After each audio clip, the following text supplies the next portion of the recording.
शिर्डी विधानसभेतून मोठ्या संख्येने मनसे कार्यकर्ते जे आहेत ते मुंबईच्या दिशेने येताना पाहायला मिळत आहेत। आपल्यासोबत काही कार्यकर्ते आहेत, आपण विचारून घेऊया। सर, आपण कुठनं आलेले आहात आणि या मोर्चेसाठी कशा प्रकारे मनसेचा प्रतिसाद मिळत आहे? खूप मोठ्या प्रमाणात प्रतिसाद आहे या ठिकाणी। संपूर्ण मुंबईतून, महाराष्ट्रातून या ठिकाणी या यादीच्या घोटाळ्यासंदर्भात आमचे सर्व कार्यकर्ते तसेच लोक मतदार या ठिकाणी येणार आहेत। रेल्वेचा पर्याय मार्ग आपण का निवडलेला आहात आणि रेल्वेने मोठ्या संख्येने आपले कार्यकर्ते जे आहेत ते या ठिकाणी येतात? कारण वाहनं घेऊन येऊ शकलो असतो, पण आम्हाला इतर लोकांना त्रास द्यायचा नाही आहे। त्याच्यामुळे इतर लोकांना ऑफिसेस असतील किंवा अन्य ठिकाणी काम करणाऱ्या लोकांना वेटीस धरून आम्हाला हे साध्य करायचं नाही आहे। आणि ते जर करायचं असतं तर आम्ही निश्चित करू शकलो असतो, पण सन्मान्य राजसाहेबांनी रेल्वेचा पर्याय हा आम्हाला दिला आणि आम्हाला तो सोयीस्कर वाटला, त्याच्या जेणेकरून आम्ही सहजरित्या मोर्चास्थळी आम्ही पोहोचू शकतो। या माध्यमातून आम्हाला रेल्वे ही आम्हाला बरी वाटली। दुसरीकडे पाहायला गेलं तर ज्या पद्धतीने हा मोर्चा आहे, काय वाटतं? विरोधक तर बोलतात की राष्ट्रीय स्टंटबाजी आहे, असे वेगवेगळ्या टीका करतात। आज तुम्ही सहभागी झालात, काय नेमका कार्यकर्ता? राजकीय स्टंटचा विषयच येत नाही। सर्वसामान्य लोकांचा अपमान या लोकांनी केलेला आहे।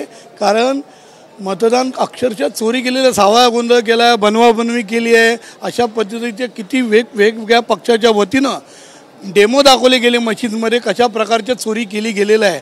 म्हणून खोट्या मतदार यादी विरोधात सत्याचा मोर्चा आज या ठिकाणी आणलेला आहे। सत्य जे प्रामाणिकपणे लोक काम, यादी जी आता समोर घोळ निघणार आहे, काय वाटतं की यामधनं कुठंतरी आपल्याला न्याय मिळेल का?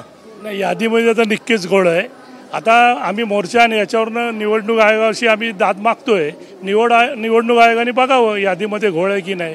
पण माझं एक मत आहे, आम्ही निवडणूक आयोगावर जर मोर्चा आणला आहे तर सत्ताधारी पक्ष आमच्या विरोधात का बोलते? सत्ताधारी पक्षाचा अधिकारच नाही ना, निवडणूक आयोगाने याला उत्तर द्यावं ना। जोमलं नाही पाहिजे ना। एकंदरीत पाहायला गेलं तर तोच रोष या ठिकाणी ज्या कार्यकर्ते आहेत त्यांच्यामध्ये पाहायला मिळत आहेत आणि मोठ्या संख्येने जे आहेत ते कार्यकर्ते जे आहेत ते या ठिकाणी आले।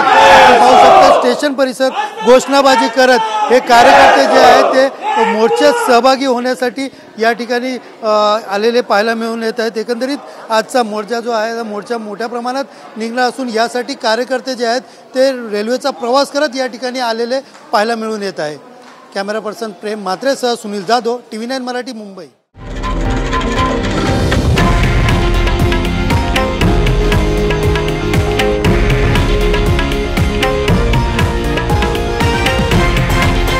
हे आहे देशातील नंबर 1 न्यूज नेटवर्क आणि आपण पाहत आहात TV9 मराठी, एकमेव।